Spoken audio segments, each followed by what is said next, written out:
The Tom Woods Show, episode 1053. Prepare to set fire to the index card of allowable opinion. Your daily dose of liberty education starts here. The Tom Woods Show.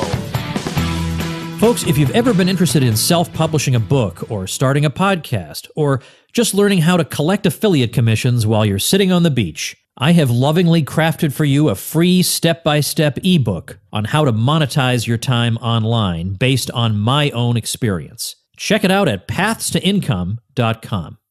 Hey everybody, Tom Woods here. Brett Veinotte of the School Sucks podcast is with me today. Before I get to Brett, I want to just follow up on something I said the other day. You know how I promote people's websites when they create them through my link and all that, and I give them free publicity and makes everybody happy?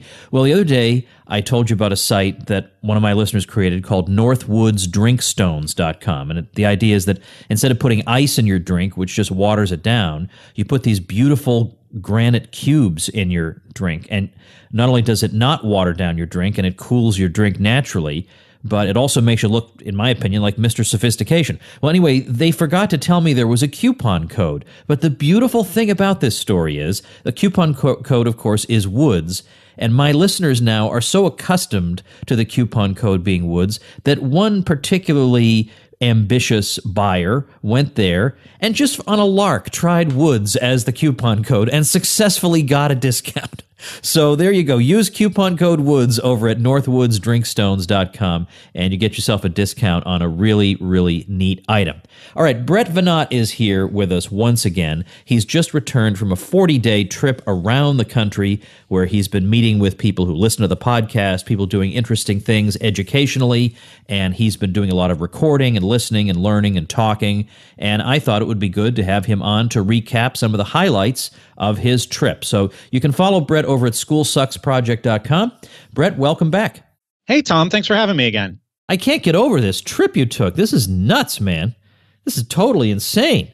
The tour, this is what I've got in my notes here. 40 days, 9,000 miles, 24 tanks of gas, 3 oil changes. That's interesting. 36 cities, 11 meetups, 150 plus voices, 20 podcasts, and 30 bonus shows, including daily audio/video drive journals. Yeah. So, by the way, did you make videos like of you in the car talking while you're driving? Yeah, there's some amusing moments there where I just have a GoPro pointed out the window, and it's not really a format I'm comfortable with, Tom, just like turning on the camera, turning on an audio recording, and just doing a stream of consciousness kind of thing. I like to edit. So this was one of the many ways I tried to like push myself out of my comfort zone a little bit on this trip. Yeah, sure. Well, I ask that only because I have 2 email lists on my entrepreneurship list. I sent out an email the other day taking people to a video I did in my car, but in my version, I'm parked because I'm too scared to do it while driving. So, hey, you get your car video, but I'm actually just sitting here in a parking lot because I'm too much of a scaredy cat to try that. Anyway, this whole trip, I guess you organized it around the event you did with Thad Russell, who's a friend of ours. Yeah. And I guess you figured as long as you're going out to, I guess, California, might as well make a whole big trip out of it and use it for your podcast. And so it's a great idea. But let's start with that weekend. You did a weekend November 10th through 12th in Santa Monica, a weekend with Thaddeus Russell, and it was Renegade University, which is his platform, and School Sucks Project, which is your podcast, present a weekend with Thaddeus Russell. Tell me what that was like. So this is actually the second seminar that we've done. We did one back in August in the very renegade town of Salem, Massachusetts. I so wanted to be there. Yeah. Okay. Yeah. So you're familiar with the area, and obviously the well-known story of the Puritans and the witches, but the lesser-known story of the pirates that actually supported most of Massachusetts' economy throughout the 19th century. So we just saw it as a cool location. There's a lot of stuff like still standing there from all of these historical stories. So we started there. We had a great group of people. Some came from as far as like Atlanta, California, and it was a really moving experience to hear how our work had affected people. And from that experience, I said, well, we first of all, he and I agreed we should definitely do this again as soon as possible. So that is how we set up the LA event with some new topics.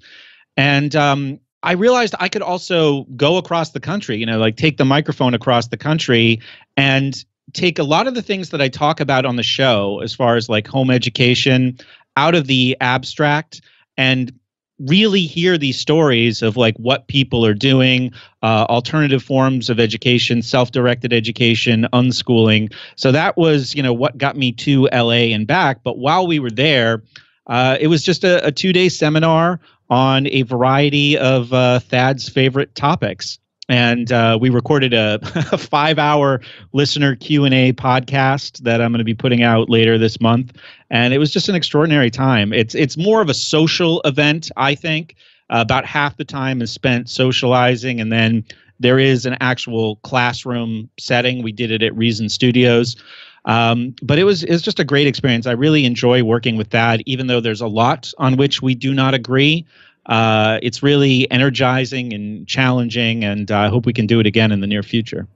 Well, he's definitely one of these people I enjoy disagreeing with because it's, first of all, I always learn something from him. And secondly, he's just a nice guy. Like, he doesn't care if he's scoring points on me. He just enjoys having a good conversation. And it's unfortunately a rare thing to find something like that. Now, if you were gone for that many days, this had to be funded somehow. Was this listener funded?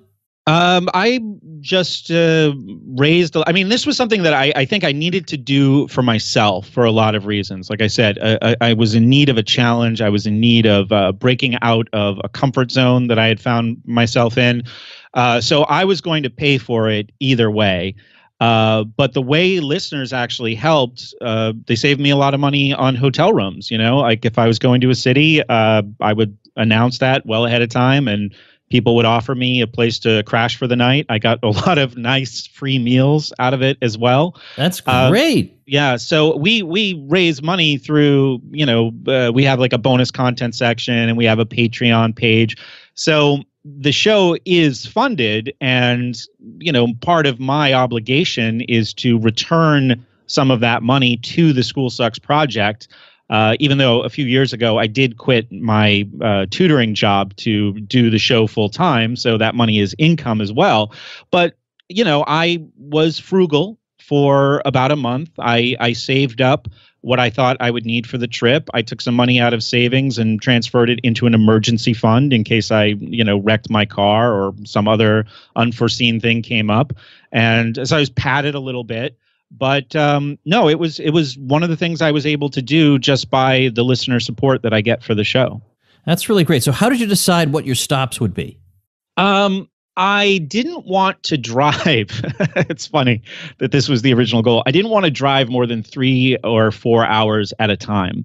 So I kind of, I looked at where I was starting in New Hampshire and places that I knew I would stop based on places where I knew there were strong Liberty communities or strong concentrations of School Sucks listeners, like Philadelphia, Columbus, Ohio, Detroit, Michigan.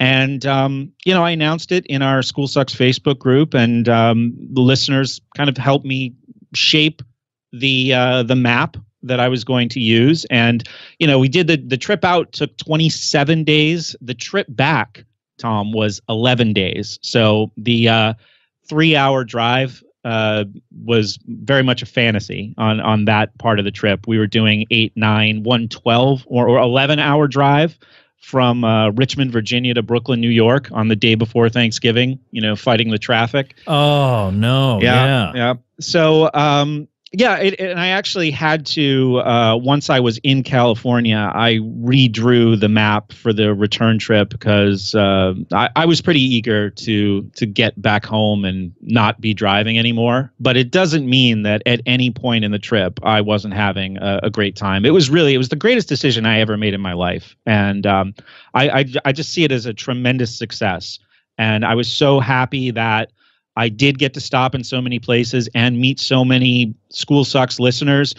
My regret is I wish I could have stayed longer in each place, which when I do something like this again, and I think I will, it will be more like go to a place, stay there for 5 days, And, maybe I only get to 4 places on a future tour, but I'll have a more immersive experience in each place and get to know the people better. It was hard to say goodbye everywhere I went.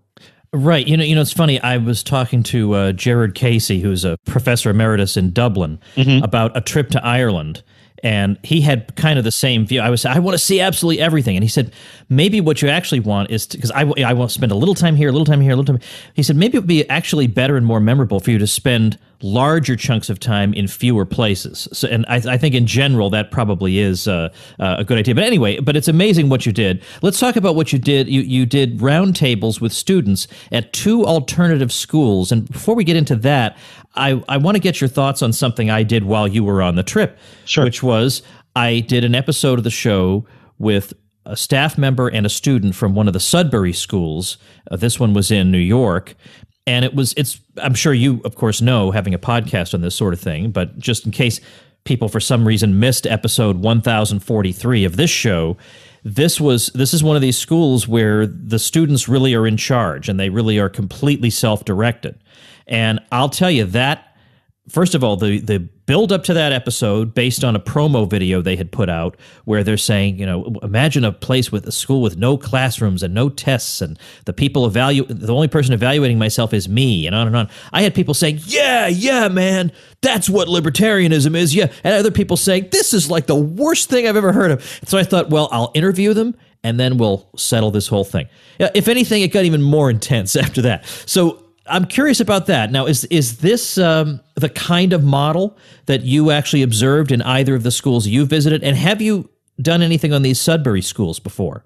Well, yes, I have. It's actually interesting that you would mention that. I did a visit to the original Sudbury school, which is in, I think, Framingham, Massachusetts, about 4 years ago. And then I reported on it on School Sucks podcast. And I thought that the environment or the tone that we got from just talking to staff and students at the school in Massachusetts, the Massachusetts politics are very, very palpable in the school setting, right? And that kind of, and if people, I know people are all over the world and all over the country, Massachusetts is very, very left wing. And, you pull into the parking lot of the school and there's just Elizabeth Warren bumper stickers on every car. And I didn't feel like it was a good welcoming committee to the Sudbury experience. So I think we took a little bit of a negative tone in our review. I was very skeptical of the democratic model. Teaching kids that democracy is a viable solution to, right. That was the thing that no matter where my listeners fell on it, when they saw that part of the promo video, they all agreed, all right, that part's not good.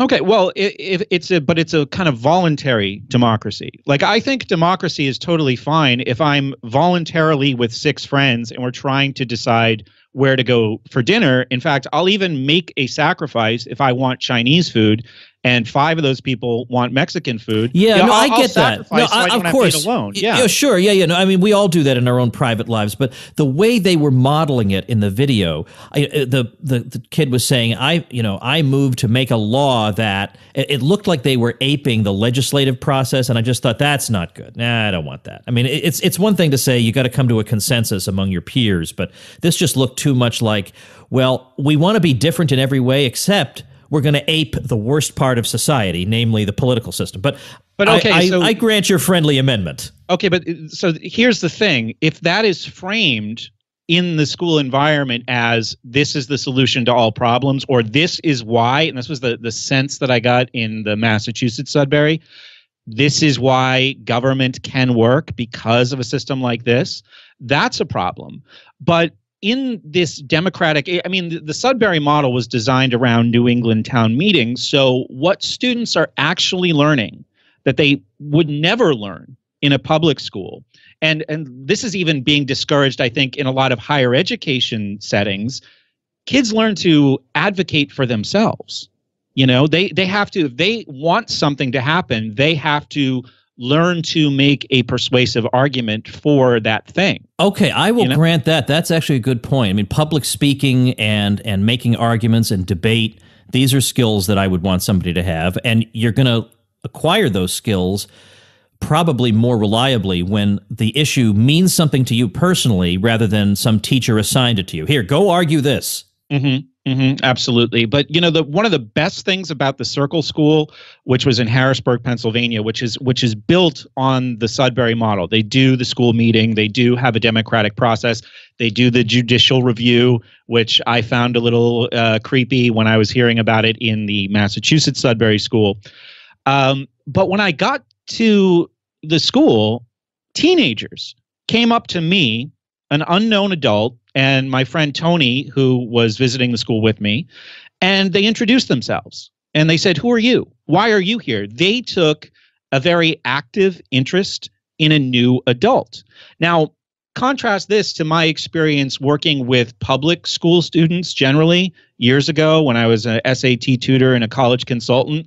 Those kids wouldn't even look me in the eye, because the public school setting creates this antagonistic relationship between teens and adults.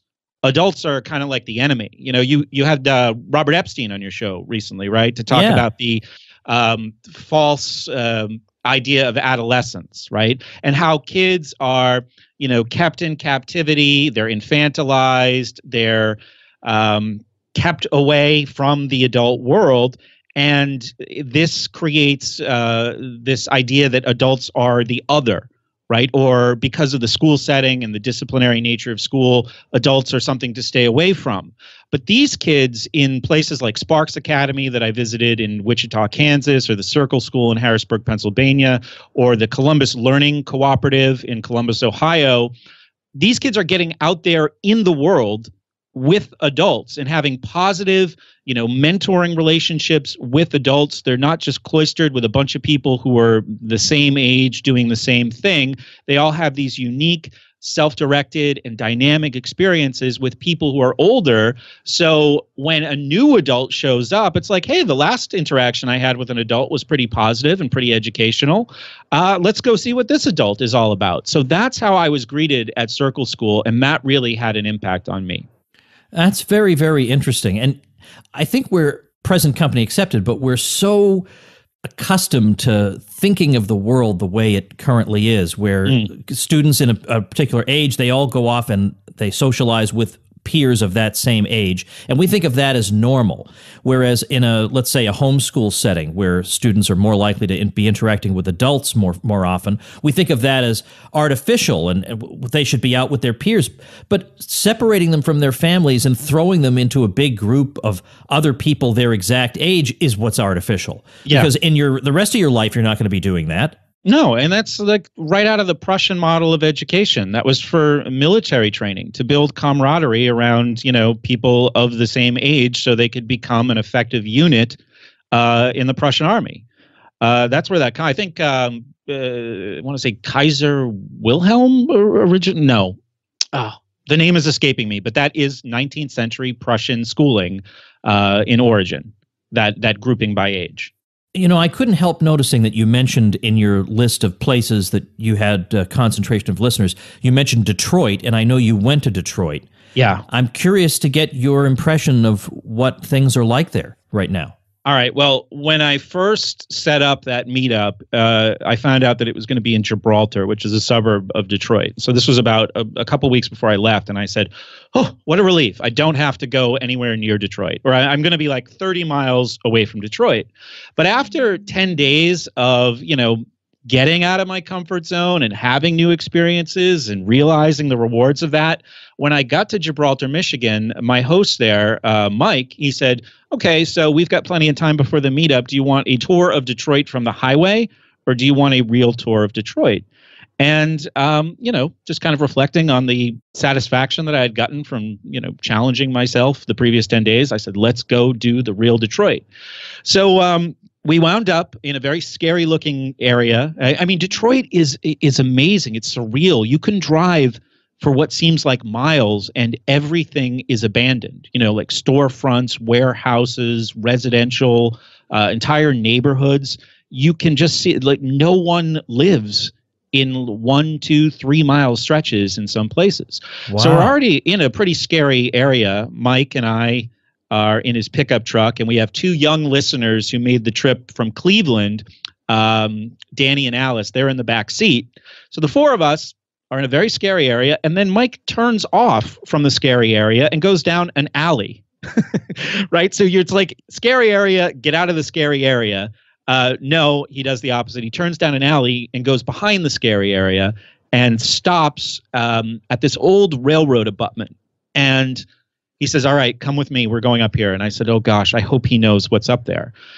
So we climb ladders up a concrete wall. There's like step ladders that are sort of situated on this concrete wall that's up about 15 feet above street level. And up there, it's landscaped. And there's this man. His name was Tom. He's built 2 tiny homes out of building materials that he's gathered, I guess, from abandoned construction sites around the city. And he's hauled them up there. Now, this was a house, Tom, with like pocket doors, and stained glass windows. It was very small. It was only about 120 square feet, maybe. But he had built this house, and he told us he'd been squatting there for 17 years. It was riverfront property, in a nicer area. You're talking like, I don't know, $500,000-$600,000 lot that this guy had just squatted on for almost 2 decades. So I took out the camera, and it was intense as an experience, but I interviewed him. I shot some video of his house, and it was really amazing. I felt very accomplished, conquering the fear of this. I mean, we hear these stories about Detroit. It's like, people are just driving around setting things on fire and shooting each other. It was a really interesting experience, and parts of the city are really nice. Here in New England, we've already had the kind of, the factories shut down and everything gets boarded up, and then they go through this rejuvenation and become condos and storefronts. That is just starting to happen in the Midwest. So there are places in Detroit where you could buy probably a whole neighborhood for $50,000, but in 10 or 15 years, I think that area is going to be rejuvenated the same way like a lot of New England towns have been rejuvenated in the last 30 or 40 years. So it's a really interesting place. The numbers, when you look at Detroit in terms of the schools, in terms of property values and population, the numbers tell a story. Of course, you saw an even more striking story because you saw it right up close. But what does something like that kind of collapse do for the process of education? So the way I would answer that, most of the people that I was able to talk to there, they were unaffected by that because they had taken educational matters into their own hands a long time ago. How it affects the whole political, educational complex there, I'm not sure. I'm not sure what happens to those schools. I can tell you I have several photos that, were perfect for my School Sucks Across America photo album of schools abandoned and boarded up, a surprising number of schools abandoned and boarded up. But I don't know what happened to the students who went to those schools or where they are now. I know, Detroit is a pretty left-wing place, and people believe that public schooling is education. So I don't know if there were a lot of innovative options that sprung up around a need to educate kids in light of the failing schools. But fortunately, the time that I spent there was with people who weren't worried about that. And there was one woman that I talked to who she had to send her kids to public school. This happens. People get divorced. The co-parents have different attitudes about what education should look like, or if public school is even education at all. Sometimes one of the co-parents wants to spite the other and send the kids to public school because that's what everybody else does. And that was, I know this is kind of going in a different track here, but that was one of the valuable lessons from this trip, is talking to this woman who has children in, public schools around Detroit. And she was really quite upset about this. But before she did that, she was able to home educate her children for a number of years. And I think through that experience, they were able to build a kind of self-assuredness, a confidence, a certain degree of self-direction in their learning, that it's probably okay for them to then be inserted into that system, I think they have a much better chance of understanding what it is and surviving it. And one of my really valuable takeaways from this trip is like, we went to school, we went to college, we went to graduate school, and I really feel like I was taught to view education as a kind of tube that I had to push myself through. I couldn't go back in the other direction. I couldn't get out. And there was, a faint light at the end of that tube through middle school and high school, and then even through college, that was a promise of like happiness or success or worthiness, right? Employability even. And self-directed learners like, this woman's children or people that I met all across the country, I realized that they don't have to look at education that same way as a tube they have to push themselves through. They see it much more as a panorama with almost endless options.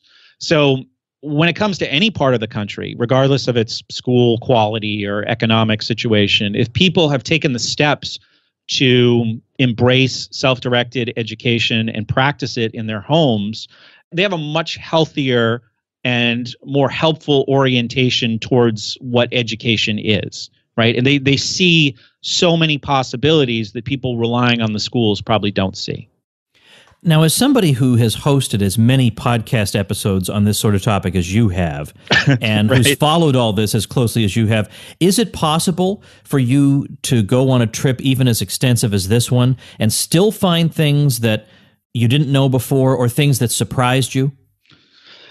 Yeah, I mean, I feel like a lot of it was reinforcement, but what was the most impactful was seeing these things in practice. Like I talk about them on the show in a very abstract way. We use phrases like self-directed education and unschooling. But we went on the way back. We wound up. I had actually this Australian documentary filmmaker who took the whole trip back with me to make a documentary about school sucks across America, and his name was Nick. So Nick and I wound up outside Albuquerque, New Mexico, with this young unschooling family. I think they had an 8-year-old daughter, and just the realness of, okay, what do you actually do today? Let's spend the day, in your backyard doing what you normally do. And she gave us a tour of this. I mean, imagine the New Mexico landscape. So there's this arroyo, this canyon that was cut by like floodwaters, thousands of years ago. And we're in this canyon, and she's showing us what the rocks are and what we can forage and what we can eat. And it was just a really, really amazing experience to get a tour of what is, to me, a New Englander, an alien landscape from an 8-year-old girl who seems to know it inside and out. There were a lot of moments like that along the way. Let's talk about, if you don't mind, just one of the highlights or one of the things on your trip. Then I want to get to some other highlights. But you, in the midst of all this, you managed to be a featured speaker at a Libertarian Party meeting in Reno. Yeah. What was going on over there? This was it was a smaller meeting, but I had kind of been following through your show some of the controversy around the Libertarian Party and the new politics of the Libertarian Party. So I didn't really know who I was speaking to. I was, the featured speaker, and I was going to talk about School Sucks Across America and the mission of the podcast. And I also realized that some of the libertarians who were attending this meeting had brought along non-libertarian guests, some of whom had very, very different attitudes about the public school system. So I introduced myself, and then I said, I am a casual observer to the current controversy in the Libertarian Party and the split between people like Tom Woods and people who think Tom Woods should sign a piece of paper saying that he's not a fascist. And I just kind of stepped back and read facial expressions and body language to see who I was actually dealing with. And it was a mixed group. It turned into a very, very interesting conversation, not just about the current state of politics and identity politics, but also about the school conversation as well. But it was a nice challenge. It was a very lively discussion that unfortunately we did not record, so it will not be a podcast. Yeah, but sometimes the best conversations are when there's nothing being recorded. That's just part of the way life is. So, all right, let's talk about some highlights. You did an 8-person podcast on the roof of a parking garage in Philadelphia. What was discussed? Oh, my goodness. Teach for America, the first guy who got on the mic. Are you familiar with Teach for America? No, but I hate it already. Should I? All right. So Teach for America is it's a way of going after, I'm framing this very negatively, I admit, but it's a way of going after young, idealistic, mostly liberal college students and putting them at the front of inner city school classrooms with the promise of, doing their part to give back to society or close the achievement gap. So one of the participants had been tricked into Teach for America, and he had a very, very negative attitude about his experience. So he did about a 30-minute, very graphic monologue about his experience. But we talked about Sudbury schools. One of the participants had started a Sudbury school right outside Philadelphia. And, we talked about cybernetics for a while, which is a fascinating subject. It was important. The reason why I mentioned that to you before we started this podcast on a roof of a parking garage, I was about 4 days into the trip, I think. And on day 3, I'm just driving down the New Jersey Turnpike, and there's nothing but traffic and trees. And I said to myself, is this what this trip is going to be? Is it just going to be me, on some boring highway, seeing nothing? And I was stressed at the beginning. I was frustrated and really kind of unsure of what I was getting into. But it was in Philadelphia that I realized that this whole experience, this whole trip, it's not about collecting pictures of, the St. Louis Arch and the Empire State Building. It's about making connections, like real life connections with the people who have been listening to me and supporting me for so long. So it was just so positive to get together with this group. At one point, I think it was like 10 people, but by the time we started the podcast, it was 8. The venue that we were planning to record it at was a cafe that was apparently like a real hotspot for college students to study. So I went in there, we all went in there, and I looked around and I said, it's kind of rude for us to do this anti-school, anti-college podcast in the midst of all of these college students who are using this place as a quiet place to study. So I learned on this trip that if you want a great view of wherever you are, find a parking garage and drive your car up to the roof. And that was where we had parked hours earlier. So I said, guys, I know a spot. We all walked up there. I set up the mobile recording equipment. And we just had this really amazing, really connected, humorous and enlightening conversation for about 2 hours. And it was a turning point for me in the trip when I realized, what I was really out here to do. It wasn't about, like I said, sightseeing. It was about the connections with these people. So any time along the way where there was a frustrating moment about being stuck in traffic or being on a long, boring drive, I would think about that experience in Philadelphia. There's pictures of it on my website. And I would say, okay, that's what I'm out here to do. And, fortunately, I was able to create a lot of similar experiences on the rest of the way out and on the way back. Even in totally insane places, Tom, like California. Have you ever been to California? Have you ever spent any time there? Yeah, I've been there a bunch of times, sure. What did you think of it? Like, what did you think? Were the politics like really out and front and center where you were?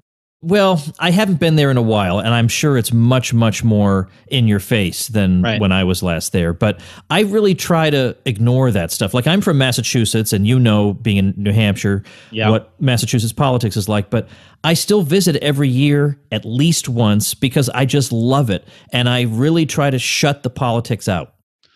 Yeah. See, I don't think I was prepared to do that. My first stop was San Francisco, and one of my drive journals I had to delete because it was so negative. I was commenting on this 10 lanes of traffic going one way to go into San Francisco. And I was like, how is this even a real place? It felt like San Francisco had this feeling kind of like of the movie Idiocracy. Have you ever seen that movie? I know of it. I haven't seen it. Yeah, right. Oh, so, 500 years in the future. But I was very hyper aware of having to pay a 10-cent plastic bag fee at convenience stores for the crime of needing a plastic bag, which is bad for the environment, and just multiply that times a million, like what the people who live in some of these places, I mean, San Francisco especially, which is an absolutely beautiful city. I mean, all of California is absolutely beautiful. And it's funny that every individual that I talked to there was completely reasonable. They all said, oh, yeah, this place, this is a real problem, the government here. But last time I was in LA, I was 13. So it was all about let's see Arnold Schwarzenegger's star on the Walk of Fame and the Hollywood sign. And I didn't know the things about California that should bother me when I was 13 years old. So I think that might have been a better experience. I was almost looking for things to upset me about the politics of California. But the people there, the ones that I met with outside of Oakland, and then, of course, everyone who we get together with in LA, that was just that made it a place that I would actually go again. The community in Oakland, a lot of these guys, they worked in construction. So they had awesome stories about, dealing with the San Francisco city government that I really enjoyed listening to. When this documentary comes out, what do you think people are going to see in it? What are they going to take away from it?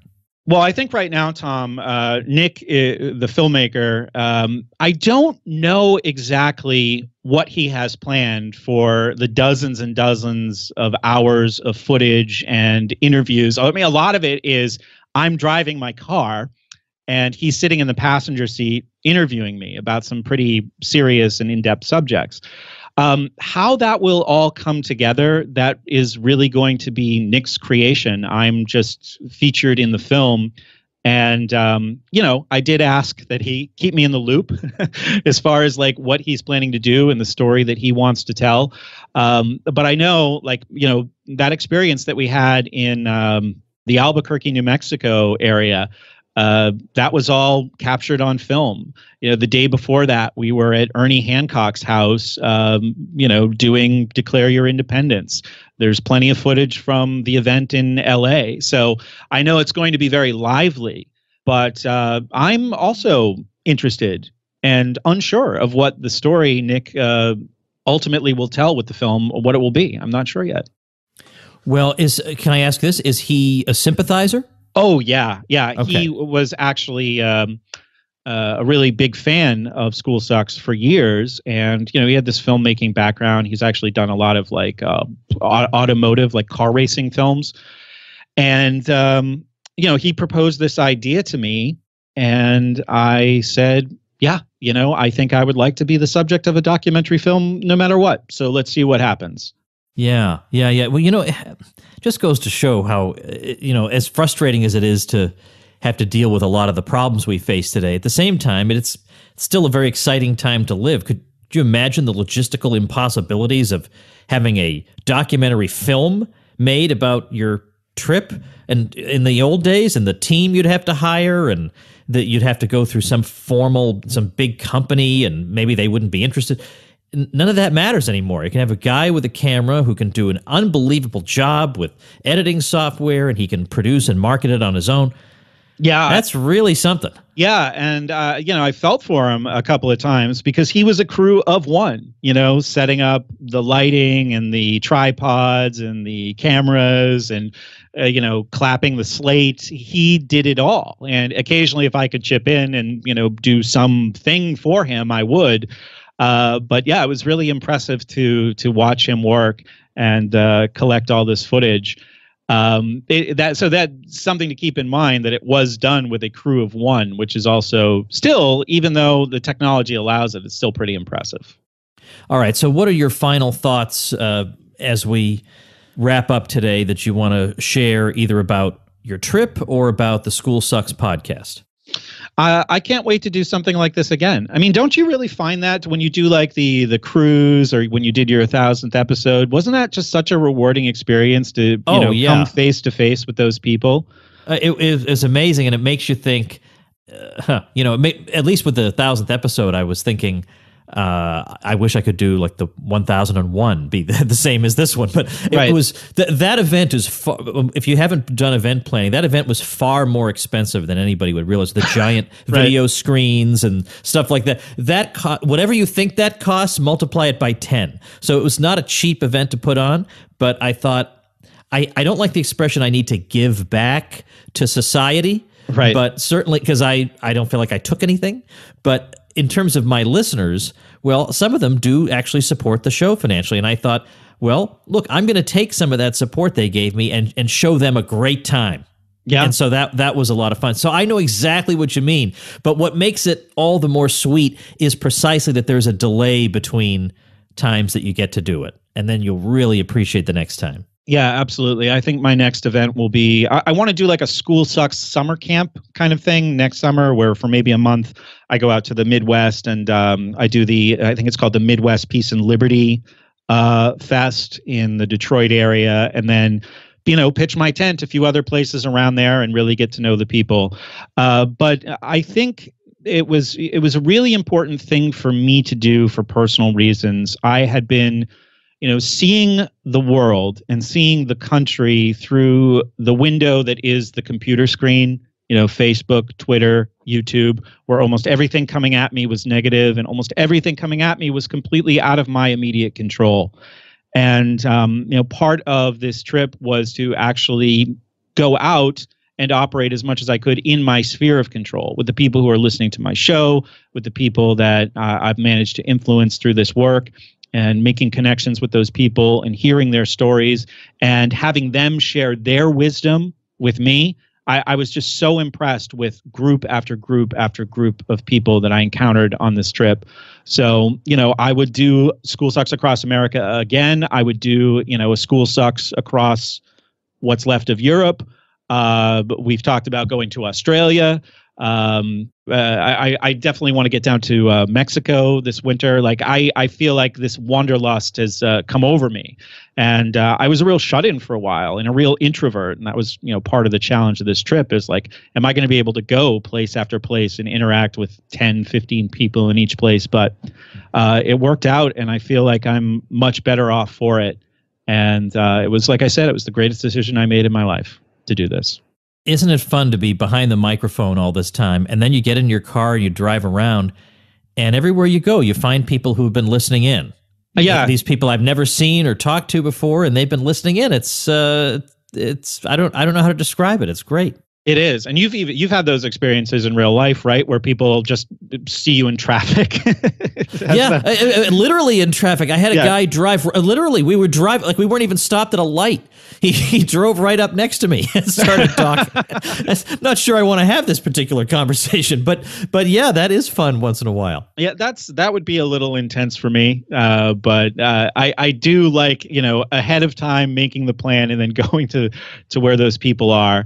It was just a really rewarding experience, and I learned a lot. I got a lot of great content. Like I said, 20 podcasts, so people can see all of these discussions, mostly roundtables, some involving as many as 15 people at schoolsucksproject.com. It's right at the front page of the site, all of these shows. Okay, I was just going to ask you for the website, but you took the words right out of my mouth. All right, so I'll link to this stuff. I'm going to link to some episodes that we mentioned, and I'll link to your website at tomwoods.com/1053. And until next time, thanks a lot, Brett. We always enjoy talking to you. Thank you so much, Tom, and thanks for all your great work. I really appreciate it. All right, that's it for today. Remember, I have a sister podcast also, Contra Krugman, which records once a week. We review and critique a Paul Krugman New York Times column. And I'm telling you, episode number 115 is pretty darn juicy and energetic and fun. So check that out over at ContraKrugman.com. I'll see you tomorrow. Become a smarter libertarian in just 30 minutes a day.